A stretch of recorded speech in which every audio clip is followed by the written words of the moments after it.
story time of why I've slept with the nightlight on. So one night I was trying to fall asleep at about 11:30. But for some reason, everyone in my house had gone to bed as well, which no one really does. My dad usually stays awake on the couch watching TV till like 3 a.m. and he sleeps there. And he usually has a light on as well in the kitchen at all times. There's always lights on in my house because my dad hates the dark. This night, my parents had both gone to bed and the lights were all turned off. So the house was literally pitch black and quiet. Like, it's never like that. Anyway, I needed to pee. So I was like, what if I get up and go pee? Walk out of my room, the house is pitch black. Oh my God, I've got to walk all the way to the toilet. The only light that's on is the toilet light at the very end of the house. I can see a glimpse of it. I'm like, okay, sick, that light's on. I get up, I walk down the whole way to the toilet, go to the toilet. In the toilet, I'm telling myself, oh, this is scary. No, it's not. Shut up, girl. Like, stop being dramatic, whatever. Relax. I turn off the toilet light. Now the house is completely pitch black. I walk back through the laundry and I'm going to walk back down from like that lounge room area where the couches are. I was about to walk down the hallway to my bedroom. All of a sudden in the corner of my eye, like, I think that I see something. Like, the best way I can describe it is it looked like an energy. It was like pitch black, but it looked like there was static, like a static energy. And I was like, what the fuck is that? And I'm like, because I get scared really easy. I'm like, nah. It's nothing. You're being crazy. As I kept walking, it was another step. I'm like, you know what? Just prove to yourself there's nothing there. I'm like, you know what? Fuck it. There's nothing there.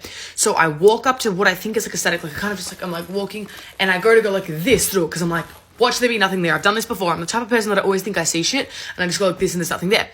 As I go like this, I fucking put my arms around something. Oh my God. When I tell you I screamed, I put my arms, I grabbed something like this. I'm like, ugh, like this, like the scream that came out of me. This is why I lost my voice. It wasn't a normal shriek. It was like my larynx dislocated, dropped to the bottom of my throat and I was like, ugh. The thing fucking screamed back at me. I was like, what the fuck is this? Like, it was screaming like, ah! And we were both like, ah! I'm like, what the fuck is this? What the fuck is this? Me and this thing are grappling at each other, like freaking scratching at each other. We pull each other into like this, to the light of the hallway. Like, I can see a glimpse of light. I realize it's my fucking 18-year-old brother. Bro, this goofy, I think it's a good point to add to the story as well. Anyways, I'll tell it later. I realize it's him, but in the moment, we're both screaming and grabbing each other. I'm thinking, if he knows it's me, why isn't he stopping screaming? Like, something must be wrong. So then I start to think, oh my God, this kid's possessed, because I always think the worst thing, but I'm like, oh my God, he's possessed.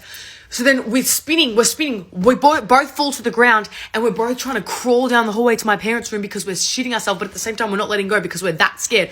So we're like grappling, and I start like thinking, oh my God, this guy's possessed. So I'm like, Mom. I'm trying to scream mum, but it's like I have no voice. I'm telling you, it was like a fucking nightmare in real life. It felt like we were being dragged down the hallway, but it was obviously because we were grappling each other, but it felt like we were being dragged.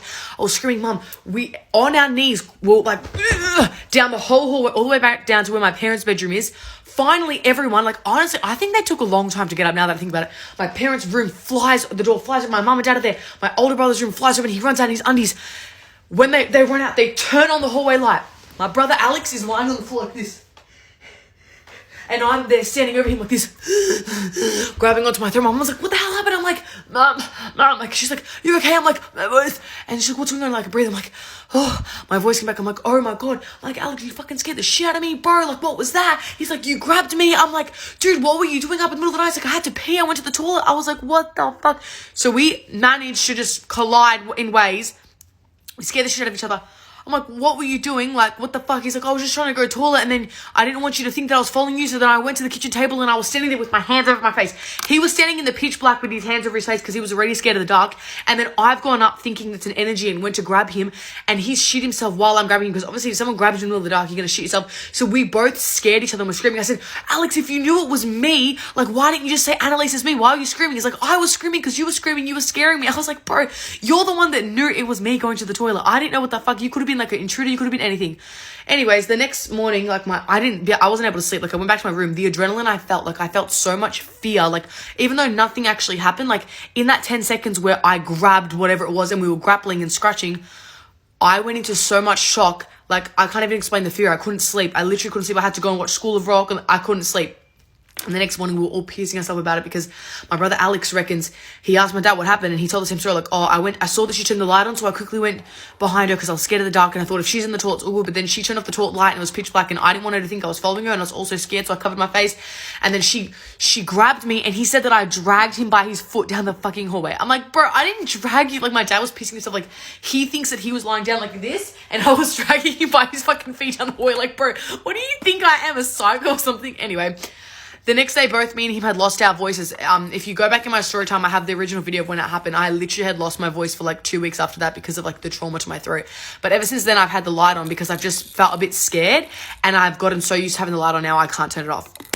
But yeah, we did also film a reenactment of it happening. I will repost it after this because I think last time it was age regulated.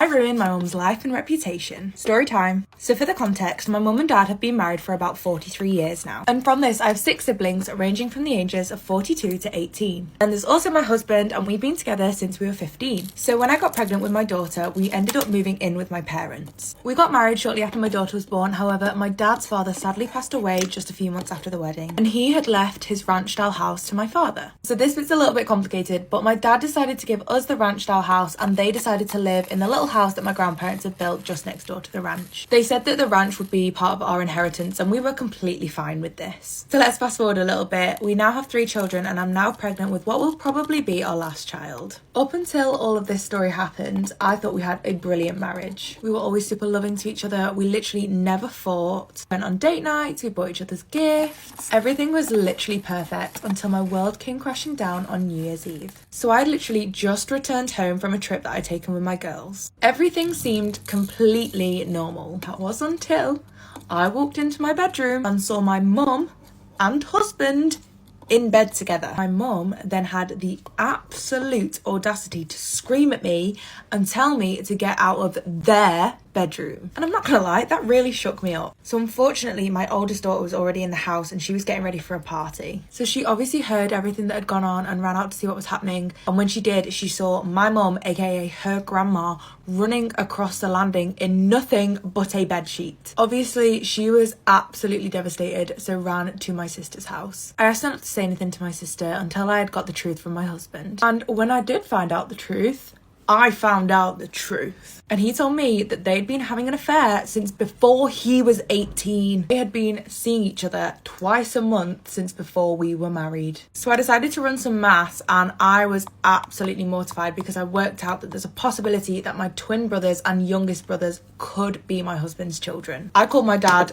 ASAP and told him to get to my house without my mum. I made my husband confess in front of my dad, and he was absolutely devastated, of course. I mean, they'd been childhood sweethearts, for God's sake. They dated since high school. And when he went back home to confront her, oh my God, we could hear my mum screaming. So I ended up telling my older sister everything that had happened. We decided to throw my mum a little party. And let me tell you, we invited everyone. All our extended family, all my ex's family. So halfway through the party, I asked my oldest daughter to go and take all the kids down to the basement and just pop a film on, which meant there was only all the adults left in the room. And that is when I told everyone from both families what they had been doing. Most of my family are on my side. Everyone, whoop!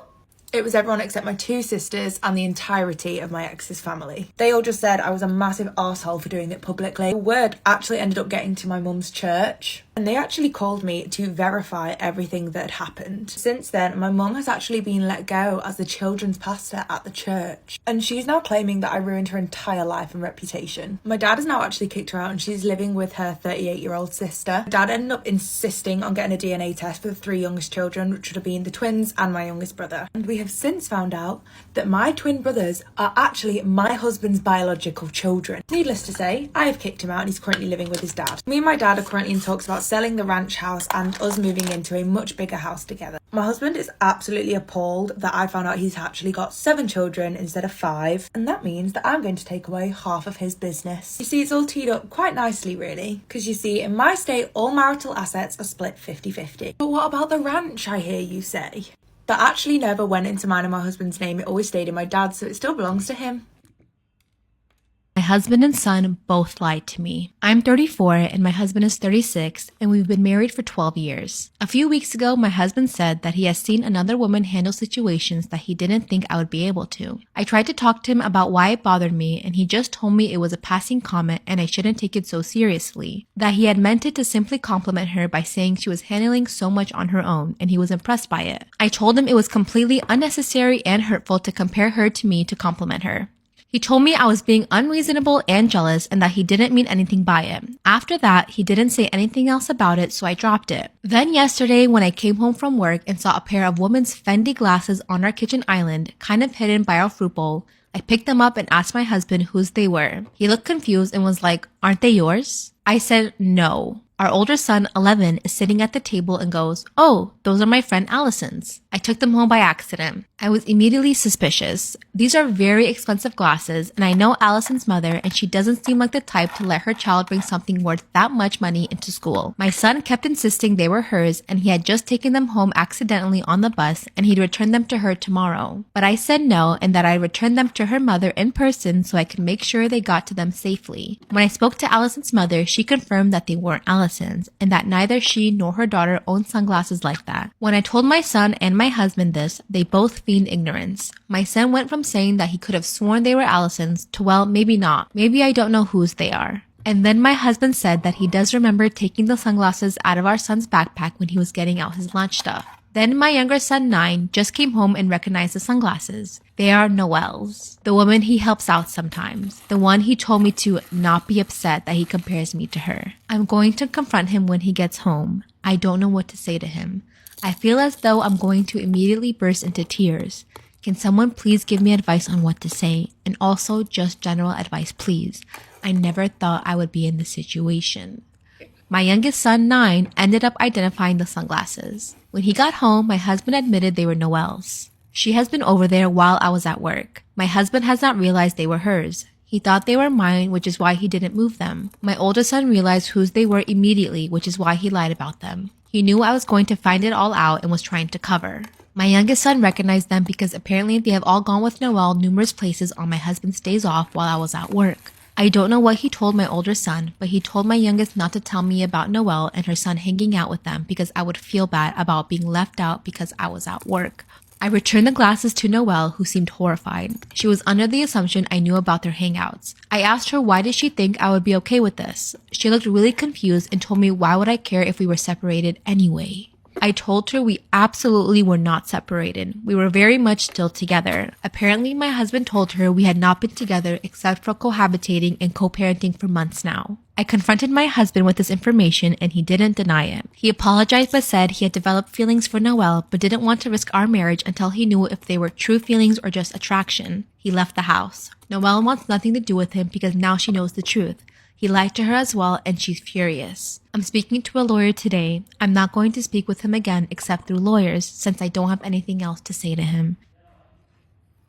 Story time about how my best friend wants me to hook up with her boyfriend. First, you have to understand how close I am to my best friend. We met in first grade. Since then, we've basically turned into the same person. We almost dress identical. We got the same hairstylist, same colorist. We always get our nails done the exact same way. And we pretty much did everything at the same time. We got our periods 1 week apart. We even got braces at the same time. Parents are really good friends as well. We live about 2 houses away from each other, so we do see each other every single day. And this has been happening for the past 18 years. But we are so different in personality. She has no fear of anything. And she can be pretty reckless at times. I'm really careful and I worry about everything. I have extreme respect for my parents. I love spending time with my parents. We'll watch movies and cook together. That's my perfect night. Whereas she just wants to party and get away from her parents. Like, oh, she got a new boyfriend and I didn't like him from the beginning. It's constantly pressuring her into doing things. She ended up getting a tattoo with him, which she didn't want. He also made her get a piercing on her belly button. She just does whatever this guy says. I especially hate the way he looks at me. I honestly try not to hang out with him because of the way he looks at me. She just straight up asked me if I would be willing to do it with him. I answered right away and said absolutely not. Then she started pressuring me. This was unthinkable to me. I couldn't believe that my best friend was talking to me this way. That's when I told her what I really thought about her boyfriend. I think he's an abusive narcissist, pressuring her into doing things she doesn't want, and now asking her to ask me if I want to do it with him. That is disgusting and sick. She started to cry and told me the truth. Her boyfriend pressures her into getting other girls to sleep with him, and if she doesn't get him a new girl every single week, this man threatens to break up with her. By the way, my best friend and I are 18. This guy is 26. The power dynamic is completely off. Of course, I told her to break up with him, but she says she's in love. Then she went back to pressuring me into doing it. Then I threatened to cut her off if she kept insisting. I asked her to leave my house and she did. That's what happened after that. Not 10 minutes later, I get a phone call from her boyfriend. As soon as I answer, he starts abusing me over the phone. This man called me the C word. He said that I was the narcissistic one. My best friend went and told him everything I said. And he told me to be careful. I had to do something about it. After he threatened me on the phone, he told me that if I didn't do it with him, that he would hurt my best friend. Then he hung up the phone. I instantly knew what I had to do. I ran and told my parents. There was no way I was gonna let this guy force himself on me or hurt my best friend more than he already has. At this point, my best friend is getting him girls every single week. Told my parents that very night what was happening, and they jumped into action. They told my best friend's parents everything. The very next day, we all went to their house and asked her to break up with him. She started to cry and told us that she loved him and that she was going to continue getting girls for her boyfriend. Her parents explained to her how this could be illegal because if she got somebody that was too young, this could turn out to be really bad for her. That very same night, she moved in with her boyfriend. She basically ran away from her parents' house, and she didn't tell me anything about it. Parents contacted the police department and told them everything that was happening. That's when they told my parents that there was a warrant out for this guy. The police went and arrested him, and she had to come back home. Now my best friend won't talk to me, but he actually broke up with her. 2 days later, we find out he had another girlfriend who was pregnant. It's been about a week, and my best friend still cries over him. She refuses to see me and doesn't even take my phone calls. Should I let the friendship go, or should I keep trying? I do feel bad though, but at the same time, I knew that that relationship would escalate into no good. She unfollowed me on Instagram and started telling people what I did, but mostly everyone's telling her I was right. What should I do? Am I the asshole for pranking my girlfriend on my buddy's birthday? Now, I, 26 male, have been friends with the same group of guys since we were kids. We are all extremely close with one another. One of the things you need to know about us is that we are all bonded by a shared sense of humor. We are huge fans of doing pranks on one another, and we have our own games and inside jokes. The best way to describe us is we're like this friend group in the movie Tag, parentheses 2018. Now, recently, one of my buddies, let's call him Jackson, 28 male, got into a car accident. He's partly recovered, but he's still taking some rest, and he's been kind of down in the dumps. His birthday was coming up, so we wanted to cheer him up because we hate seeing our friends like that. So we got the idea of pranking my girlfriend because she's really posh and prissy, so her reaction would be great, and the prank we had in mind would knock his socks off. As kids, we used to play this game called Pizza Roulette. We'd order a large pizza, put each slice on 8 different plates, either face up or face down randomly, and then each of us would be blindfolded and have to take one of the slices and flip the plate over on another one, and then hold it up like a sandwich to eye level. If both of the bread slices were facing outwards, then congratulations, you got a calzone. Enjoy. If the bottom was sauced down, but the top was bread up, then it was kind of funny because they picked up the wet side. But if the sauce side was up, then the guy sitting next to you smashes the whole thing in your face. We used to have tons of fun, and Jackson loved the game. So Jackson's birthday comes. We blindfold my girlfriend and rig it so that she gets the pizza face up, and we do it successfully. But she gets really mad and leaves. Now, the guys are annoyed because she ruined the vibe of Jackson's party, but some of the girlfriends in the group said what we did was wrong. I thought it was funny at first, but am I the asshole? You guys need to hear about the shit that goes down at school these days. My brother, he's in year 7, he just came home and told me this story. So at his school, one of his mates, he doesn't go there anymore, but sometimes he has like days off of school, so he comes and visits the school. And last time he came there, he got in trouble, so he has to like stay outside of the school. This time he came and he was at the school gate. My little brother went up to him and was like, oh, hey, whatever. And he's like, hey, did you know that Prime is half price at Woolies? And my brother was like, oh my God, no way. He's like, yeah, go there after school. And he's like, oh, I'm not going to be able to go. Can you go get me one? He's like, yeah, all right. So he's like, all right, give me money. So he went to his locker, he got $5 out, and he went to his mate at the gate and he's like, here, get it for me. So his mate walked all the way to Woolies, got the Prime, came back. My brother Aki met him at the gate. He passed him the Prime through the school gate. My brother put it straight in his blazer pocket and he walked straight to his locker, put it in the locker, shut the door, locked it. Now, Prime is banned at my brother's school because there was so much, I don't know what was going on, but Prime is banned. I think because they're trying to sell it. I don't know what they do. But all of the younger kids, sorry that my chair keeps cracking, it's really annoying. All of the younger kids saw my brother get Prime off this kid, so then they started all talking about it and telling everyone. And someone dobbed and told one of like the coordinators, oh, Arky has Prime in his locker. So then the teacher went up to my brother and was like, did so-and-so give you a Prime through the school gate? And he was like, oh my God, what, she's called me? He's like, yeah. She's like, okay, well, I'm going to go tell this teacher, whatever, a teacher from a school, I'm going to call her Jay. She told Miss J, and then Miss J came over to my brother and was like, do you have Prime in your locker? And he's like, yeah. She's like, give it to me. So she took it off him, and she's like, can I have it back at the end of the day? He's like, only if your parents say you can have it. So then at the end of the day, Arky gets picked up down at Woolies anyway, so he went, I don't know why he said he couldn't get it after school, idiot. Anyway, he was like to the teacher, oh, can I get it? And she was like, only if your parents are here. He's like, oh, my parents are picking me up down at Woolies, I can't get it from there, so you gotta call them. So he texts my mom, call my mom, trying to get her on the phone, she wasn't answering. Then he called my dad and he goes, Dad, am I allowed to have Prime? And then he goes, yeah. And then he put the phone on speaker and the teacher went up to it. Miss J was like, hi, Arky's dad, like, you know, I'm Miss J, whatever, coordinator, like, Miss Girl, we know who you are literally all of our teachers, like, girl, please. Anyways, and was like, is Arky allowed to have Prime? My dad's like, yeah, he is. And she's like, all right, fair enough. Then she gave him the Prime. This is the drama that happens in year 7 today. Dude, do you remember the shit that happened when we were in year 7? I don't know if it's still going on now, but the scandals were a lot more scandalous than like Prime. It is just so funny to me, but I'm glad that this is the stuff that goes on in year 7 and not the other bullshit that used to happen when I was in year 7. I'm going to get him to show his Prime just to show you guys. You got the trophy, you got the Prime. It's also funny because one of my brothers, like, I keep been looking for Prime. Show your Prime. Yeah. I have another story about Prime that's a bit stupid, but I'll tell it if you guys are interested. It's about my other brother, Alex, and yeah. Accidentally caused a war between my family and my brother's wife's family with one innocent text message. So my brother's wedding happened 2 days ago, and it turned into a complete chaos, which I know even though I wasn't there. You might wonder why I didn't attend the wedding if it's my brother's. Well, it's because of his wife's family. He did send me an invitation to the wedding because he wanted me there, but his fiancée told him I couldn't attend because I had a boyfriend. You might be confused, but I'm a man. A bisexual man to be exact, and I have a boyfriend who I wanted to bring to the wedding. She said even though she doesn't have a problem with that, and he doesn't have a problem with that, her extremely religious parents who already forced her to do the wedding in a church would most likely banish us from the wedding and cause trouble between our families. After she told him that my brother told me I couldn't attend and told me why, you might think I was angry. The truth is I was relieved. I hate going to big events with lots of people because of my social anxiety, and I already was used to not being able to attend certain events because of my sexuality. So it was nothing I haven't heard before. So at the day of the wedding I stayed at home with my boyfriend. It's worth mentioning my parents apparently didn't know I wasn't attending the wedding. I was chilling at home cuddling with my boyfriend when I suddenly got a text message from my parents asking me where I was because they couldn't find me at the wedding party. I told them I wasn't attending the wedding and if my brother hasn't told them anything. They said no and asked me what happened. I didn't see any reason to lie, so I sent them a text message telling them exactly why. Now I have to admit I don't exactly know what happened after I sent them this message because they read it but didn't reply. And why did they care in the first place? They didn't notice I wasn't there before until the wedding was already over. They only noticed when the wedding party started. However, apparently my parents talked to my brother about it and all of a sudden my absence was the main topic of the wedding party. From what I heard, two fronts formed. On the one hand my parents and the rest of my family against the family of my brother's wife, and apparently he as a husband now felt compelled to take her side and tried to argue in her favor. It's crazy to think that I was just sitting at home living my best life with my boyfriend while all of that crap went down on his wedding. The wedding party was ruined and my brother appeared on my door angrily screaming at me why I felt the need to ruin his wedding. I was confused and asked him what happened and he told me everything. I told him it wasn't my intention. I just told our parents what happened because they didn't know and wanted to know where I was, and I thought he told them beforehand. He screamed at me that I ruined his wedding. I told him it's not my fault, he wasn't honest with them. I just respected their wish to not attend the wedding. I couldn't know it would go down like this because like I said I couldn't attend several events before because of my sexuality and my parents never said anything about it, so I thought it would be the same thing here.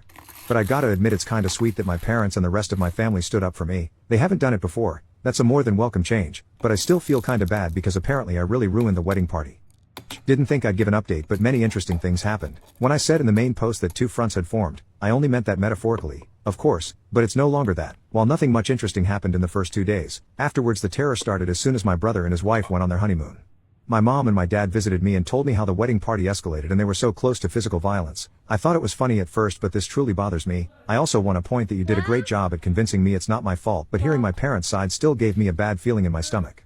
However, like I said, the terror started shortly after they went to their honeymoon. And when I say terror I mean that my sister-in-law's family found both my Facebook and Instagram account and started spamming me with hateful messages. I received insults and hateful messages from various different accounts who all had one thing in common. They all had somewhat of a Christian theme and all of them had the same last name. So it wasn't hard to find out whose accounts it was, mainly because I don't know my sister-in-law's family at all. I only know her and I know her parents were homophobic Christians.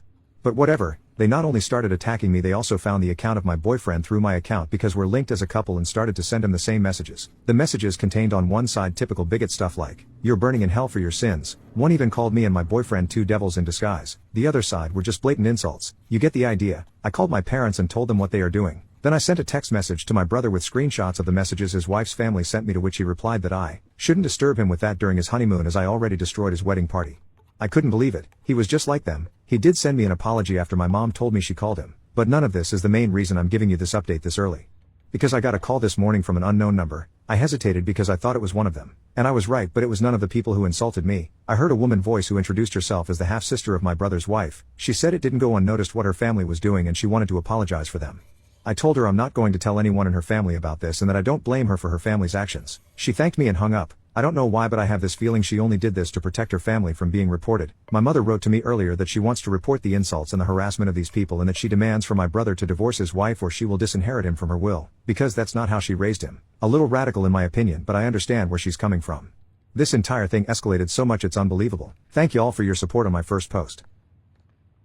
My girlfriend's close friend asked us to open our relationship so he could pursue her. Now I am not comfortable with her still being around him. I've been with my girlfriend Emily for 4 years now. Emily has a close friend Jeff who I have never liked. The guy has always come off as skeevy, whiny, and creepy to me. I've heard things about him from ex-friends, and even current ones that make him just come off as pathetic and creepy. I could go on about it, but I'll cut to the chase though. The real reason I do not like Jeff is that he has always been interested in Emily. They met in middle school and he's had a crush on her since then. He's tried and failed multiple times over the years to get her to like him. Ever since I came into her life, and we started dating, he's always given me the feeling that he's orbiting waiting for us to break up to try again. He's backed off romantically though and hasn't tried anything for the 4 years we've been together.